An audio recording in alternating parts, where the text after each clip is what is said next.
And join me now from her home in Toronto is Amy Rosen. Thanks so much for being with us on the CJN Daily. Hello, thanks for having me. It's great to meet you. Congratulations on your participation in the Wall of Bakers on the Food Network. We're speaking before it actually airs, so I'll just tell our viewers and listeners about that. So there are some things we can and cannot talk about. Otherwise, her PR person's going to come on at Karen and just say no. But it is airing March the 28th.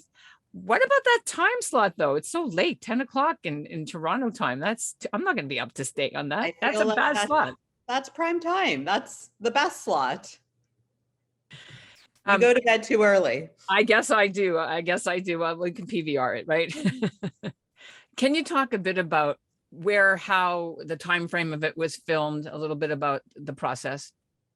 Yeah, so it was filmed, during one of the lulls of the pandemic. Still lots of protocols in place, but it was July. And it was, I think they had just finished shooting another season of Wall of Chefs. They switched out the logo. So the whole amazing set was there. And a few of the chefs are the same as well. They finished that, took a 2-week break. And then we shot this over, I believe it was 2 or 3 weeks. Everyone's not in every episode. I think it was 2 weeks, actually. I think there are 10 episodes. So what is your particular involvement? Are you in all of them? I'm in, I believe, 6 of them.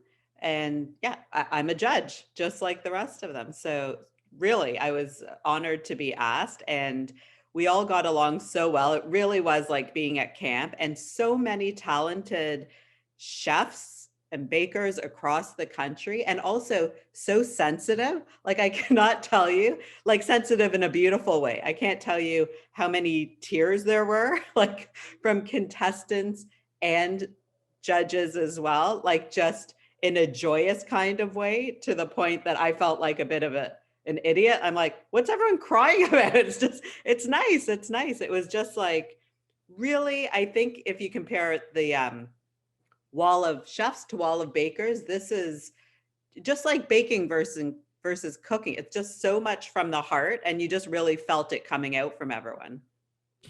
Were you asked? You said you were asked. You don't have to apply to be a Wall of Baker person. How did that ask come about? No, so if you're a contestant, you apply, but if you're a judge, you're asked by the producers. And I mean, sorry, go ahead. A lot of them had to try out because they hadn't been on television before, but I've been on television, so they kind of knew who I am and what I do. So I felt bad. We were like in the green room one day talking. They're like, and how did your tryout go? I'm like, tryout? So then I look like an idiot, right? But whatever. I always look like an idiot, so I was used to it. How does a person win? I know you can't say who won, but what does it take to win something like this? I think in this case, for Wall of Bakers, what it takes is kind of following the assignment. So if you have to include spice, make sure you can taste the spice, right? Because there are different challenges in 4 rounds. And make sure your recipes work. You don't try to do too much. As someone who's made, a business out of simple cinnamon buns, often simple is better, and it's what people want. So if you're trying to, within 45 minutes, trying to do 5 sauces and 3 components that are baked and cold and chilled, you're going to run into trouble, because not all of them are going to work out. So I would say limit yourself, be competitive though, but just don't try to do the impossible, basically. In this Wall of Bakers, if I'm not mistaken, you are not the only Jewish one. There's actually maybe 2 or 3 other that you know of, or do Jewish food that I can tell, especially in Toronto. And I'm going to just quickly look and see if I say the name right. Joanne Yollis. Oh yeah, of course. I forgot. Yeah, I was like, who are we talking about? Yes, I love her. Oh my gosh. You would know her famously.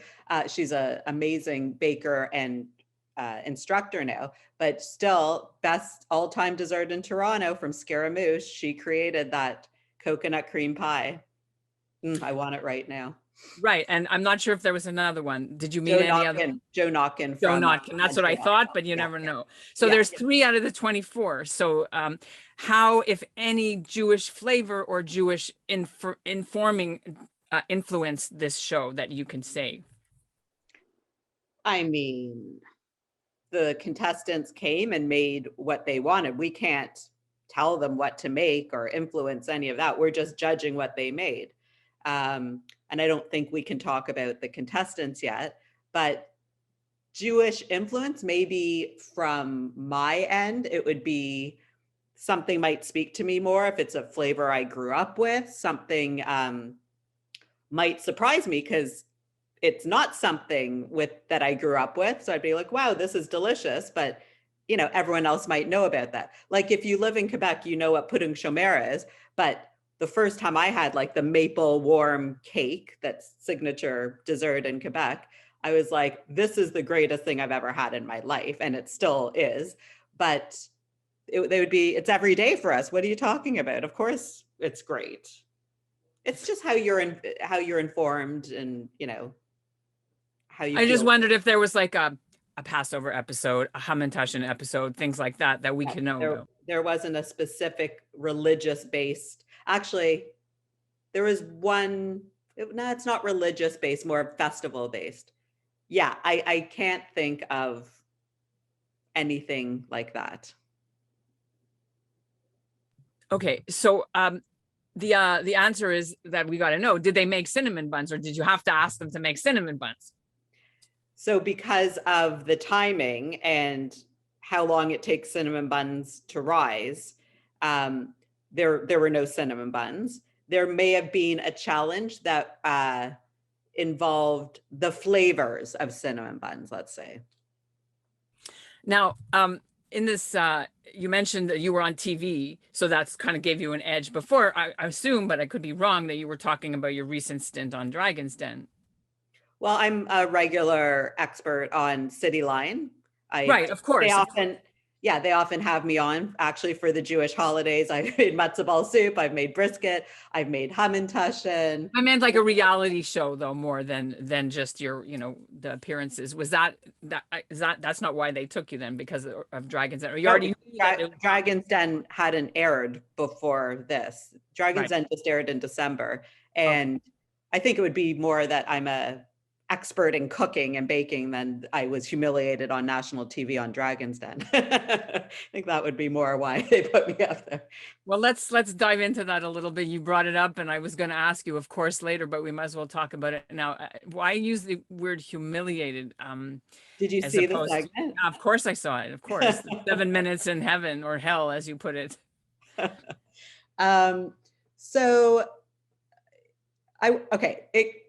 What you don't see is that I was in there for an hour, and that gets edited down to 7.5 minutes. I think my segment was a little longer than most. It was their first day of taping, and I don't know if they were just trying to bring but it was actually insane. So, spoiler alert, but I went in asking for, I think, $100,000 for 20% of my business.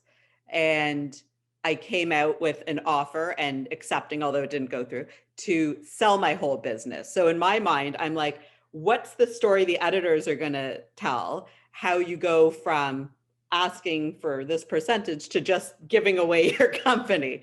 And it's because they were just yelling at me the whole time. And at one point, they didn't include it, but I yelled, I have a learning disability. And I don't, but I'm so bad at math. And my sister-in-law I do everything for the business. And my sister-in-law, Deborah, takes care of the financial side. Okay. Like she does the books. And I thought I knew most of the numbers, and then they just asked them in a different way, which I think throws a lot of people off. And then once they saw my weakness, they just kept hammering me. Not all of them, a few of them, a couple of them actually. And it just got into a yelling match and everything. Deborah was supposed to be there with me, but at the last minute, because of COVID, they changed the rules. So that threw me off my game as well. And I thought they should have mentioned that, but they didn't. That's fine.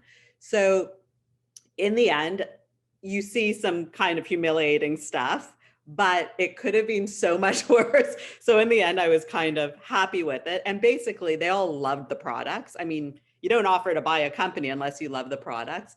And so that first minute, I was like, oh my gosh, okay, I got what I came for. Then it took a bit of a turn, but it was just kind of crazy. And actually, getting back to Wall of Bakers, my first day on set and tasting, everyone's masked up and everything. So we're served a dish. And the woman who was serving, she's like, Amy, do you recognize me? And I was like, no, I can't recognize anyone with the mask. She goes, I was the prop stylist on Dragon's Den. Like, she's the one who I baked buns, I set them up, and she made everything look nice. So I was like, because I thought it was in my head, I was like, oh my God, so you can answer for me. I was like, was that crazy or was that crazy? And she said, that was crazy. Like, they'd never seen someone just like pounded like that. But I'm also glad I did it. Like, I was going to say, I've been telling everyone, scarred for life, glad I did it, basically. I don't know. I understood that three of them offered to come in, take the company, and you walk away. You just be the brand ambassador. Now I would still develop the products. It would be like a full-time job. I'd get a percentage. It was kind of like the perfect situation. And then you said you changed your mind. You had time to change your mind, or once you say yes on the air, that's it? Like, I didn't follow how that worked. So then you go through the financials, you go through negotiations and everything. I had a lot of Zoom talks with them, but in the end, they couldn't decide who was actually going to run the company. And it was like 6 months, it was dragging on. So we all just parted ways. But what happens on TV isn't what happens in real life on that show. Most deals do not go through. Anyway, the point is about the show and about what happens next. So I see that on your website, or on the website, it says the cinnamon buns are on hold because of other issues until maybe later. Tell us, what's the story with that? So I'm working on, the good thing about Dragon's Den, it gave me the push to take the business to the next level. So I can't announce it yet, but I'm signing on with a big distribution companies to get the products national, because mostly we've been kind of local with the buns and with the 3 spreads. So I'm kind of taking it to the next level, and that'll happen hopefully within the next few months. Okay. So it was because it said there was a COVID issue, and that's why I was my bun guy, he just had to shut down. He went, if you need yeast and flour and everything, he just kind of shut down for a while. So he's back and ready to do it. And because also I was exclusive to Pusateri for a year, and they were selling great there. And then I informed them, I'm like, the exclusive is coming off now, and we're going to branch out. And then 2 weeks later, COVID hit. So that's why, the timing. Okay. What was besides the, as you called it, humiliation on national TV, which I think is unfair because they put the dramatic music, just at the point. So maybe they didn't have any music when you were actually in the studio, right? Like, it's all late. Oh yeah, definitely not. No, so but they use the music correctly. Like, yeah. But then, what was the most, besides the fact that, everybody freezes on TV when you're under pressure like that, what was the most surprising thing that came out of that for you, or the most beneficial, maybe? I don't know, either or. Well, I have to say 3 of the dragons were actually really nice and really encouraging, and they understood. Like Wes, he was just taking it all in. Others were yelling at me and trying to trip me up, and he was just watching me. And I think we understood each other. So I was like kind of yelling back at that one, answering that nice question over there, yelling at her. And then I was like, eyes on Wes. So it's like, you're not just standing there trying to explain your business and stand up for yourself or what have you're also, I'm trying to read the minds of the 5 dragons in front of me and trying to strategize, like, okay, who do I want to be with? Who don't I want to be with? And I will say, I can't say specifics, but what you see in the end, they actually reshoot some things, and it's not what happened in front of me. So I found that interesting. And then I just realized it's reality television, and that's what it is. But it was a great experience, and any entrepreneur who wants to get their brand out there and known, I would encourage people to go on it. I would. You mentioned a word which in that show, one of them said, "You're not an entrepreneur, and you should, Yeah. you should know that you're just a good baker." And that was heavy. How did you No, respond? so How did you deal with that? How did you navigate that even after, even today? that was something that they actually reshot because what she said was actually so much worse. And I think it must be in their contract that they can't come off looking so bad. So she's someone I yelled back at the time, and they didn't show that. So I felt great about saying, I am too. I built a bakery. I did all of this. So I actually did defend myself, but you don't see that, they have to choose what's included or not. It didn't hurt my feelings at all because I knew she was wrong. What they were all correct about is that I should know my numbers, and that I'm not a fully formed entrepreneur if I can't have that plan and know where the money's. I know where the money's coming and going, but I thought, I know I can't do that, and that's why I've depended on Deborah to do that. And I think, and Wes agreed with me, I think I know my strengths and I know my weaknesses. I do everything except for that. I don't see any of these money guys doing all the creatives and, creating the recipes and the branding and getting so I kind of resent the fact that the creatives are supposed to know everything, but the money people or the business people, see, I don't even know what you call it, don't have to be creative. If you think of it, right? It's not really Mhm. fair. Well, let's talk about that when we talk about some of the women that you mentioned in your latest cookbook that inspired you. Noreen Gillets, for example, I know her right-hand person. So Noreen did the cooking and the baking, but her organization was done by Harriet Nussbaum and the B'nai B'rith women to make her launch, but they were the ones who put the cookbook together. And this is an old, I mean, everyone has second helpings from my generation, right?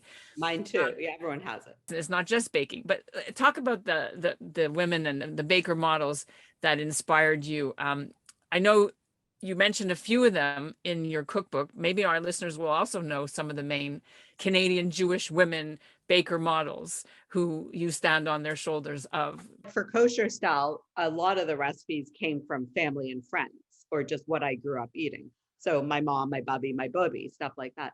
In terms of, and Noreen, I spoke to her a bit, and it's funny, she was going to blurb the book, but then we had a talk. She didn't feel comfortable doing it because it was called kosher style.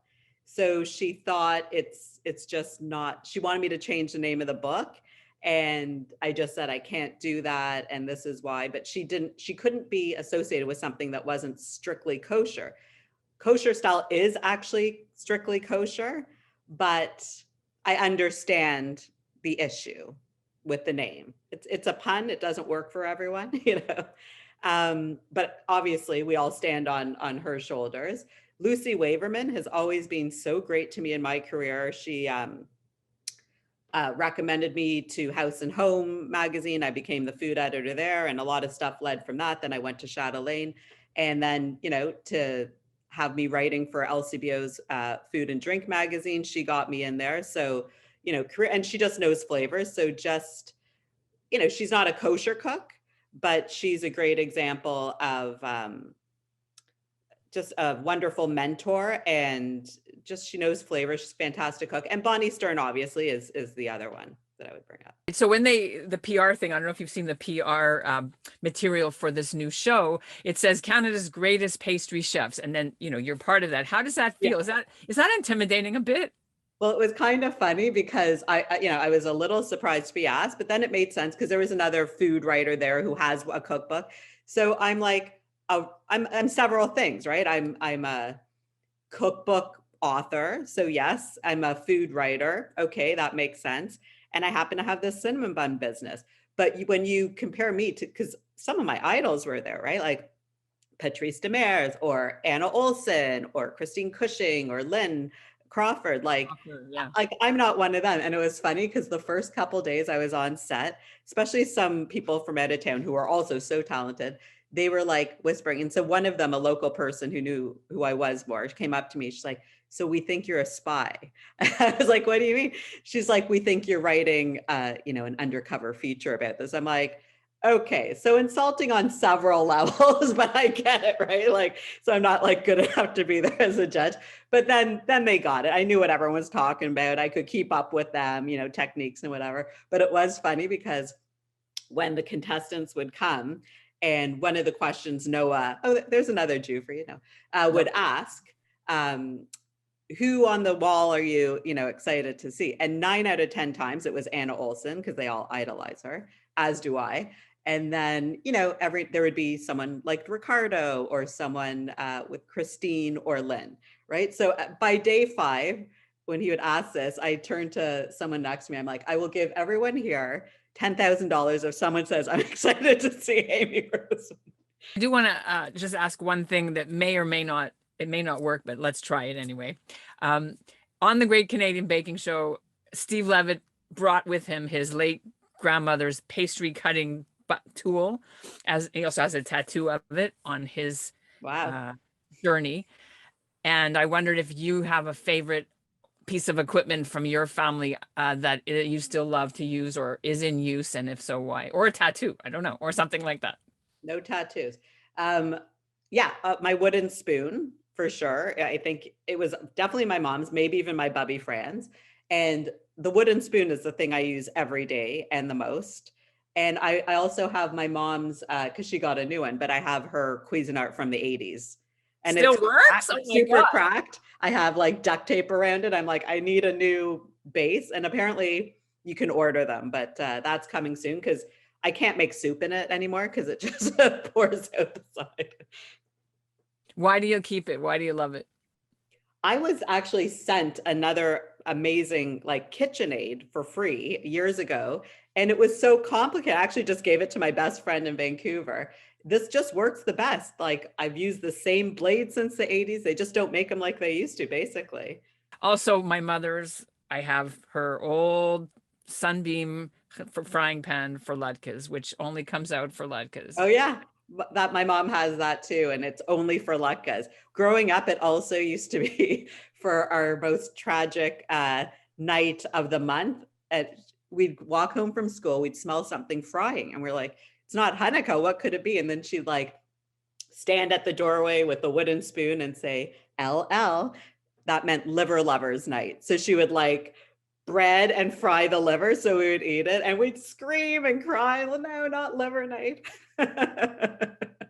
Okay, we're looking forward to seeing the episodes of March. I was going to say March of Bakers, of Wall of Bakers, and seeing how you do. I have one last question. Do you always have to sit in the same desk or wall or square? No. Or get to move around? You get moved around every segment. Like it's, oh, now I'm at the top, now I'm at the bottom, now I'm eating, now I'm not. Like it was, yeah.